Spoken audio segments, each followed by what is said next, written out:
Shalom teman-teman, salam damai sejahtera untuk kita semua. Lion Kids Philadelphia, Light of the Nation Kids, berakar dalam firman, bertumbuh dalam iman, berbuah untuk Tuhan, dan menjadi berkat. Haleluya. Sebelum kita membaca firman Tuhan, mari kita berdoa. Tuhan Yesus, terima kasih buat hari ini. Tuhan Yesus, kami mau baca firman-Mu, berkati firman-Mu, berkati kami semua yang mendengarkan firman-Mu. Dalam nama Yesus kami berdoa, haleluya, amin. Hari ini kita akan membaca Matius 13 ayat 1 sampai 58. Pada hari itu keluarlah Yesus dari rumah itu dan duduk di tepi danau. Maka datanglah orang banyak berbondong-bondong lalu mengurumuni dia, sehingga ia naik ke perahu dan duduk di situ.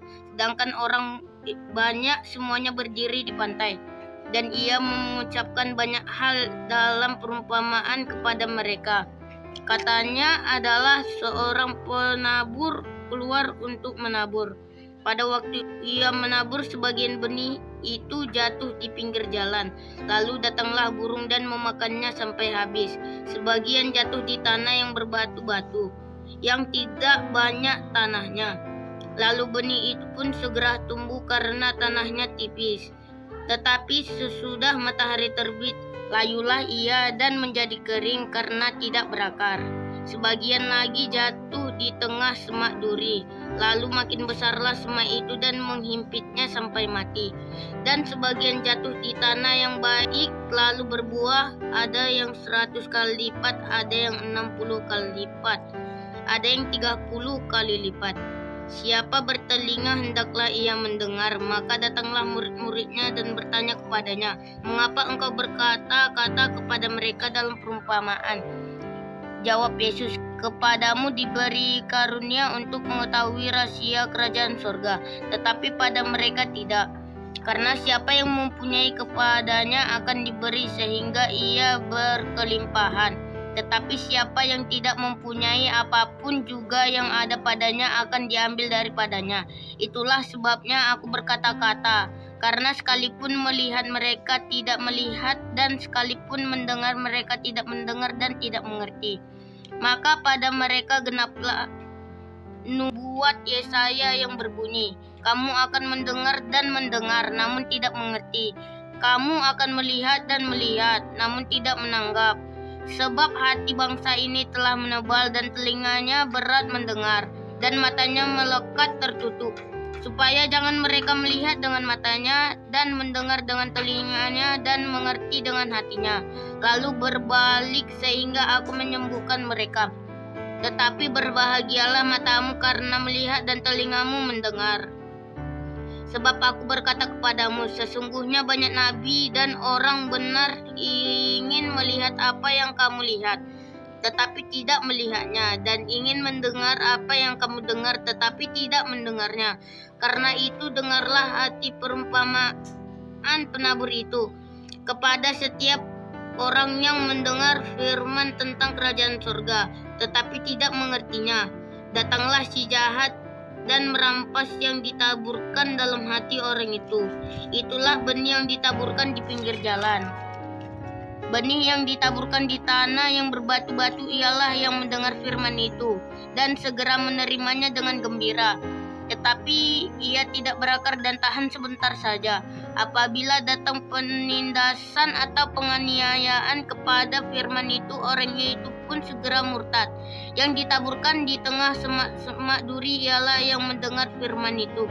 Lalu kekhawatiran dunia ini dan tipu daya dan kekayaan menghimpit firman itu sehingga tidak berubah. Yang ditaburkan di tanah yang baik ialah yang mendengar firman itu dan mengerti. Dan karena itu ia berbuah, ada yang 100 kali lipat, ada yang 60 kali lipat, ada yang 30 kali lipat. Yesus membentangkan suatu perumpamaan lain lagi kepada mereka. Katanya, hal kerajaan surga itu serumpama orang yang menaburkan benih yang baik di ladangnya. Tetapi pada waktu semua orang tidur, datanglah musuhnya menaburkan benih lalang di antara gandum itu lalu pergi. Ketika gandum itu tumbuh dan mulai berbulir, nampak jugalah lalang itu. Maka datanglah hamba-hamba tuan ladang itu kepadanya dan berkata, "Tuan, bukankah benih baik yang Tuan taburkan di ladang Tuan? Dari manakah lalang itu?" Jawab tuan itu, "Seorang musuh yang melakukannya." Lalu berkatalah hamba-hamba itu kepadanya, "Jadi maukah Tuan supaya kami pergi mencabut lalang itu?" Tetapi ia berkata, "Jangan, sebab mungkin gandum itu ikut tercampur pada waktu kamu mencabut lalang itu. Biarkanlah keduanya tumbuh bersama sampai waktu menuai. Pada waktu itu aku akan berkata kepada para penuai, kumpulkanlah dahulu lalang itu dan ikatlah berkas-berkas untuk dibakar. Kemudian kumpulkanlah gandum itu ke dalam lambungku." Yesus membentangkan sesuatu perumpamaan lain kepada mereka. Katanya, "Hal kerajaan sorga itu seumpama biji sesawi yang diambil dan ditaburkan orang di ladangnya. Memang biji itu yang paling kecil dari segala jenis benih. Tetapi apabila sudah tumbuh, sesawi itu lebih besar daripada sayuran yang lain, bahkan menjadi pohon, sehingga burung-burung di udara datang bersarang pada cabang-cabangnya." Dan ia menceritakan perumpamaan ini juga kepada mereka. "Hal kerajaan surga itu seumpama ragi yang diambil seorang perempuan dan diadukkan ke dalam tepung terigu 3 sukat sampai khamir seluruhnya." Semuanya itu disampaikan Yesus kepada orang banyak dalam perumpamaan, dan tanpa perumpamaan suatu pun tidak disampaikannya kepada mereka, supaya genaplah firman yang disampaikan oleh Nabi, "Aku mau membuka mulutku mengatakan perumpamaan. Aku mau mengucapkan hal yang tersembunyi sejak dunia dijadikan." Maka Yesus pun meninggalkan muridnya, datang dan berkata kepadanya, "Jelaskan kepada kami perumpamaan tentang lalang di ladang itu." Ia menjawab, katanya, "Orang yang menaburkan benih baik ialah Anak Manusia. Ladang ialah dunia. Benih yang baik itu anak-anak kerajaan, dan lalang anak si jahat. Musuh yang menaburkan benih lalang ialah iblis. Waktu menuai ialah akhir zaman, dan para penuai itu malaikat. Maka seperti lalang itu dikumpulkan dan dibakar dalam api, demikian juga pada akhir zaman, Anak Manusia akan menyuruh malaikat-malaikatnya, dan mereka akan mengumpulkan segala sesuatu yang menyesat dan semua orang yang melakukan kejahatan di dalam kerajaannya. Semuanya akan dicampakkan ke dalam dapur api. Di sanalah akan terdapat ratapan dan kertakan gigi. Pada waktu itulah orang-orang benar akan bercahaya seperti matahari dalam kerajaan Bapa mereka. Siapa bertelinga, hendaklah ia mendengar. Hal kerajaan sorga itu seumpama harta yang terpendam di ladang dan ditemukan orang, lalu dipendamkannya lagi. Oleh sebab sukacitanya pergilah ia menjual seluruh miliknya, lalu membeli ladang itu. Demikian pula hal kerajaan sorga itu seumpama orang pedagang yang mencari mutiara yang indah. Setelah ditemukannya mutiara, menjual seluruh miliknya lalu membeli mutiara itu. Demikian pula hal kerajaan surga itu seumpama pukat yang dilabuhkan di laut lalu mengumpulkan berbagai jenis ikan. Setelah penuh pukat itu pun diseret orang ke pantai. Lalu duduklah mereka dan mengumpulkan ikan yang baik ke dalam pasu, dan ikan yang tidak baik mereka buang. Demikianlah juga pada akhir zaman, malaikat-malaikat akan datang memisahkan orang jahat dari orang benar, lalu mencampakkan orang jahat ke dalam dapur api. Di sanalah akan terdapat ratapan dan kertakan gigi. "Mengertikah kamu semuanya itu?" Mereka menjawab, "Ya, kami mengerti."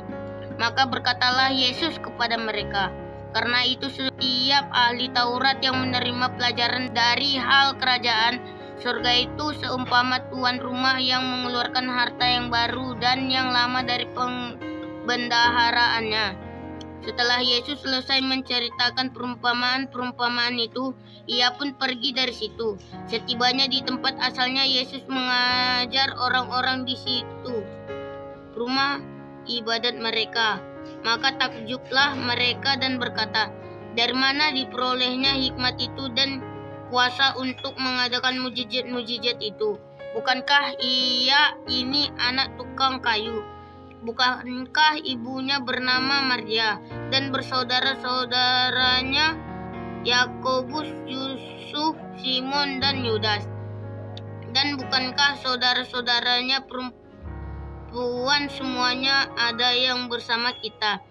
Jadi dari mana diperolehnya semuanya itu? Lalu mereka kecewa dan menolak dia. Maka Yesus berkata kepada mereka, seorang nabi dihormati di mana-mana, kecuali di tempat asalnya sendiri dan di rumahnya. Dan karena ketidakkepercayaan mereka, tidak banyak mujizat diadakannya di situ. Teman-teman, mari kita berdoa. Tuhan Yesus, terima kasih buat firman-Mu yang telah selesai kami baca. Tuhan, biarlah setiap firman yang kami baca bisa kami terapkan dalam setiap kehidupan kami. Tuhan Yesus, kami senantiasa berdoa buat bangsa kami Indonesia. Tuhan Yesus yang memberikan damai sejahtera yang daripada-Mu untuk seluruh masyarakat Indonesia. Dan Tuhanlah yang memberkati seluruh pemerintahan Indonesia. Tuhan Yesus, kami berdoa juga buat orang-orang yang sedang sakit. Tuhan Yesus sembuhkan, dan yang sedang berduka. Tuhan Yesus yang berikan penghiburan. Dan berkatilah Tuhan Yesus agar setiap anak-anak-Mu semakin rajin lagi membaca firman Tuhan.